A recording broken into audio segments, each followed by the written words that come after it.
Hello, we are going to be painting this scene in Waitsfield, Vermont. But before we do, we're going to be creating a thumbnail. What the thumbnail is to painting or composition is sort of like a guideline before you actually paint your picture. And more importantly for watercolor artists, because you want to understand where your lights and your darks and your big shapes are before you start painting them. So what this is if you look at the photograph, there's a lot going on. There's a lot of rocks, there's a lot of foliage, there are tons of shapes, rocks in different sizes. What I'm trying to do here is create a simplified version of that photograph that you see in the inset there.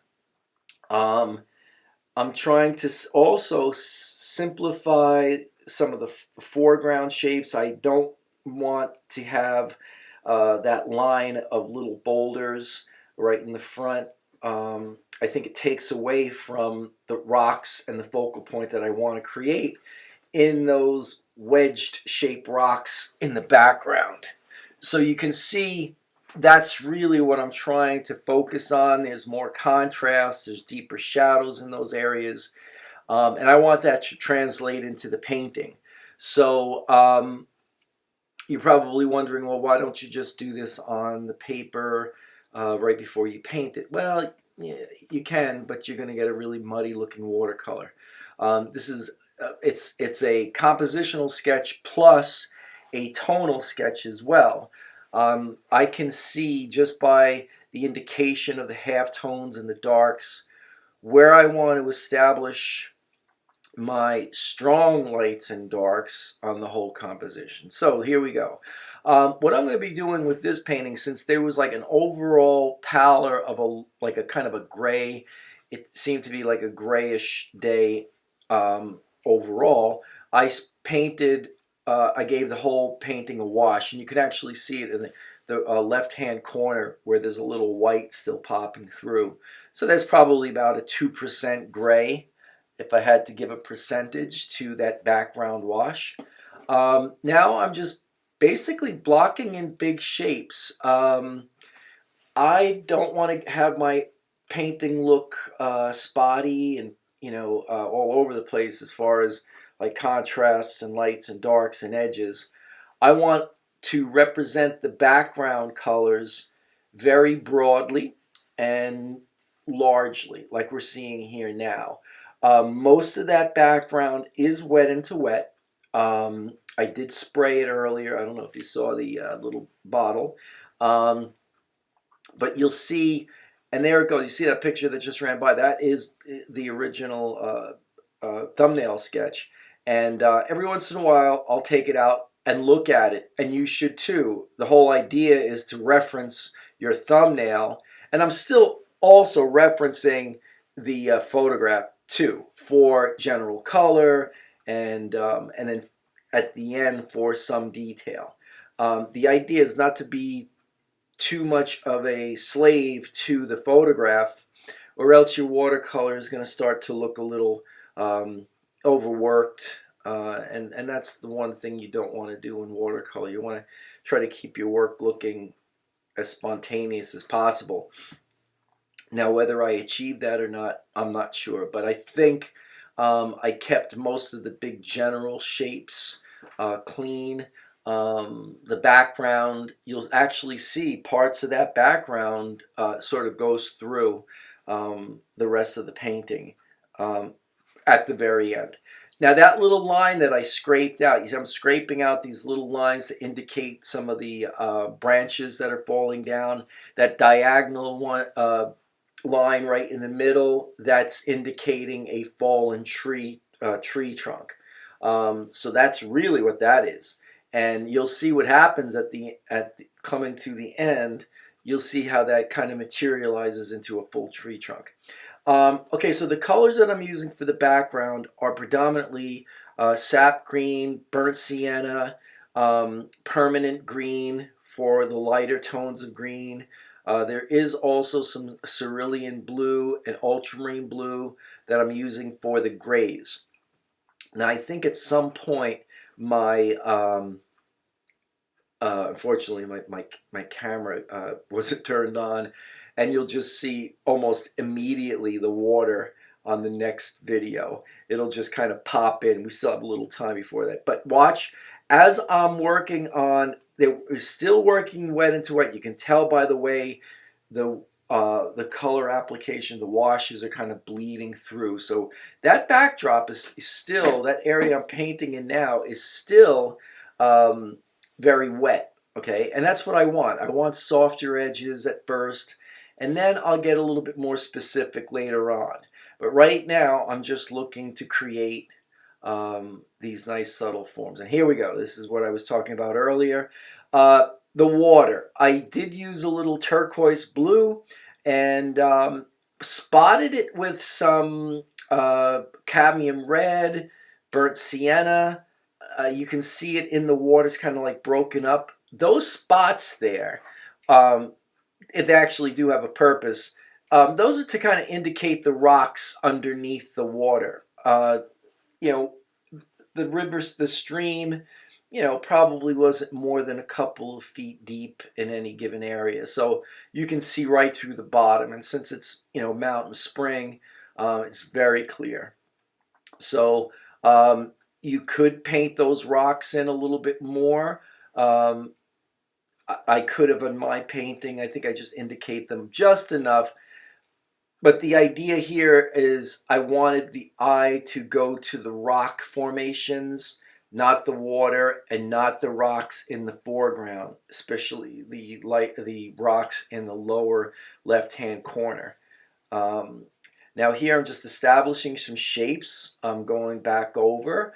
I did spray the background, I believe, with a little bit of water, and some of the water is kind of well, the watercolor applications that I'm putting down. Some areas look like they are more wet than others. Right now, it seems like I'm in kind of like a dry area. I'm trying just to create some patterns. There I go again with the sketch, just to look at my contrast. I don't want to lose what I did in the sketch. You know, again, the thumbnail is important. We always want to reference it as we're painting. So keep it next to your photograph when you're working. I usually just work from my computer screen, but I'll have, like, you know, my sketches or anything just propped up so I can see them as I go. I put that up there just to remind you guys that we should really always reference the thumbnails. Now, adding more texture.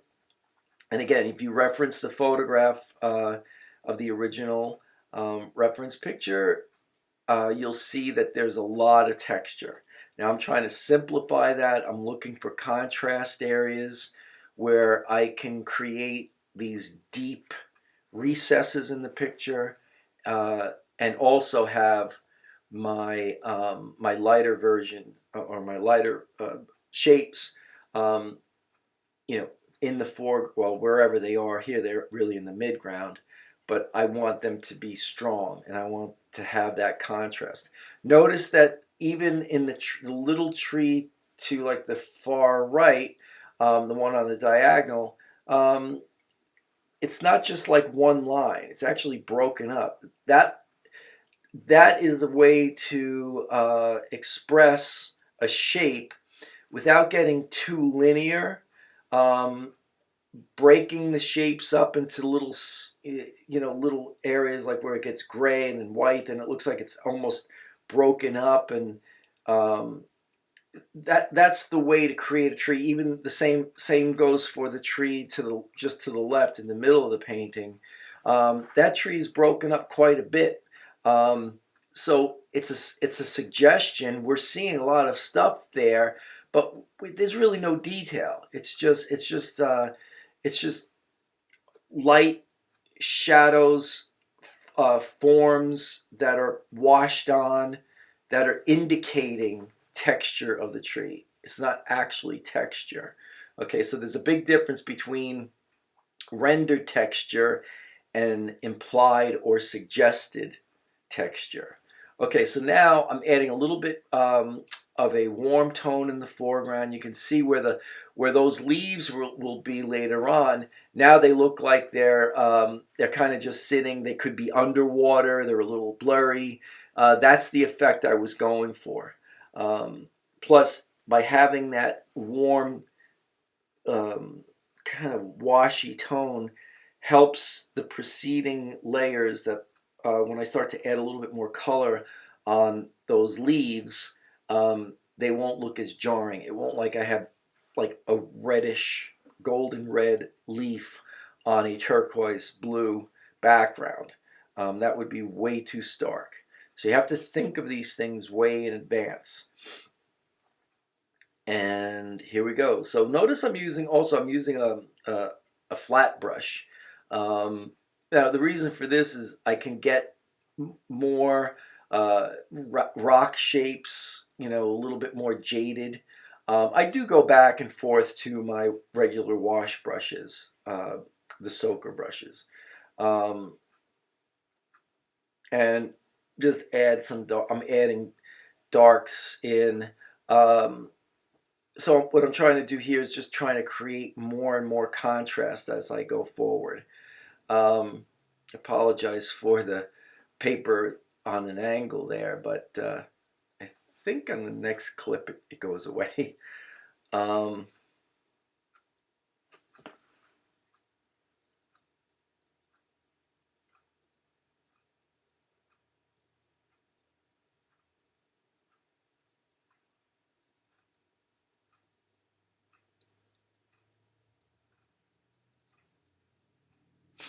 Just some more darks in there.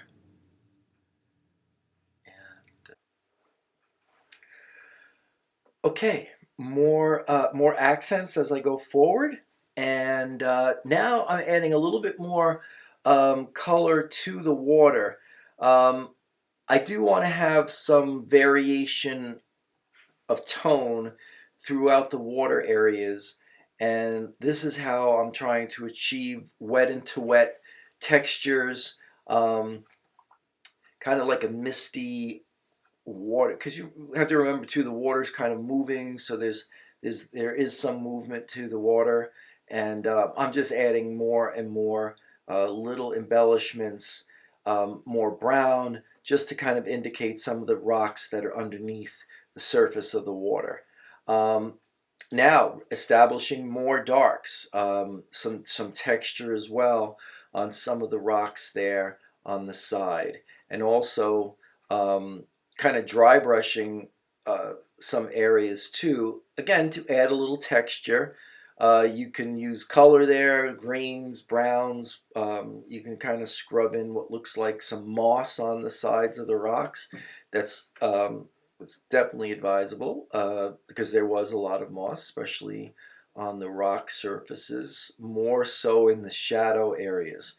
Now I'm just adding more darks. Now I know that these are going to lighten up, so but I'm really going for a texture, and here I am with the blow dryer just trying to get most of the there we go, just to get most of the that area a little dry so that I can add some more applications. Probably I think I add a little red to reddish gold colors, oranges to the to where the leaves are, like around those three rocks on the lower left-hand corner. Now I'm just dropping in these little lights.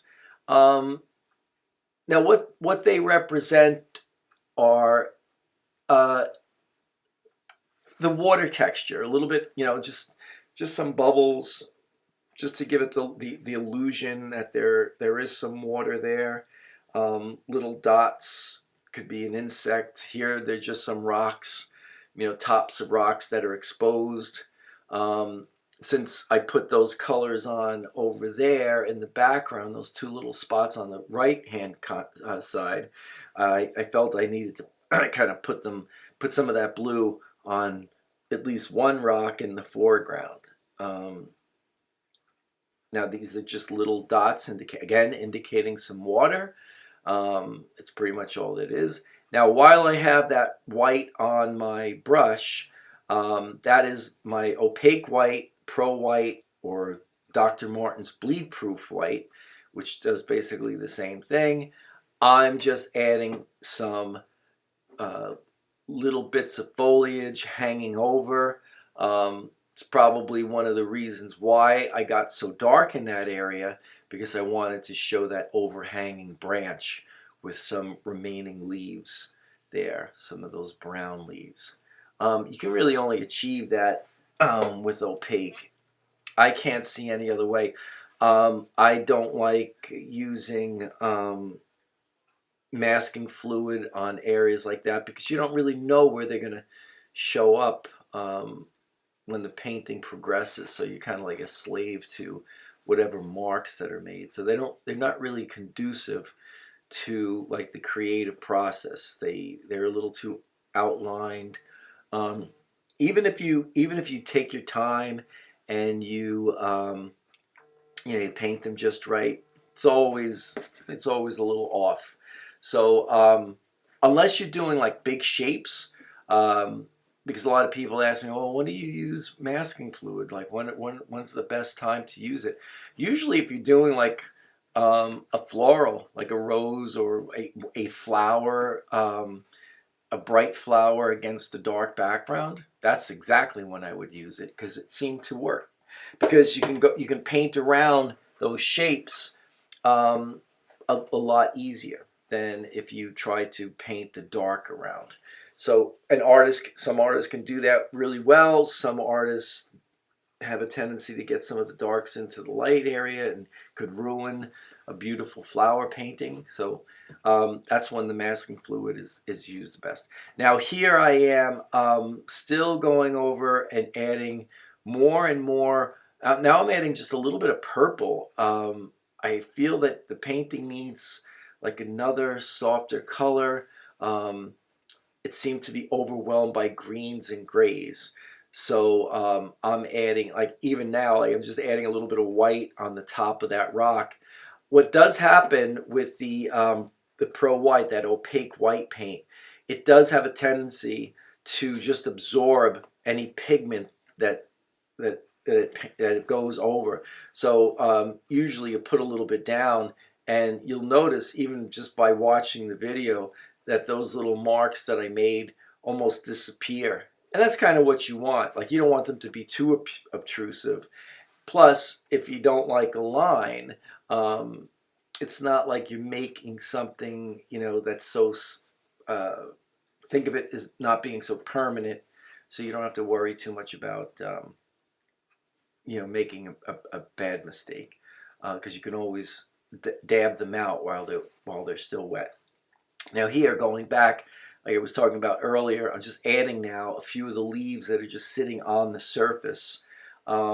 By putting that little brown in there earlier, helped those little leaves look like, maybe one or two are in the water, maybe one of, they could be under the water, who knows. But it breaks up all that, from the reddish gold color or the orangey color to the blue. It kind of fuses that area together. Another thing too, on the rock, on the first, I would say probably the first third of the painting from left to right, you can see how there's a gradient there that rock goes into the background. Okay, and that's on the upper left-hand corner to basically probably just before the halfway mark of the painting. All right, so more and more images, and I think we're getting close to, now I'm doing a little splattering here. You can see I want some little indications of, I don't know, little weeds or something, foliage, whatever it may be. And there's the painting. And thank you for watching, and have a great day. Also remember to subscribe and hit the like button if you like this video. Bye now.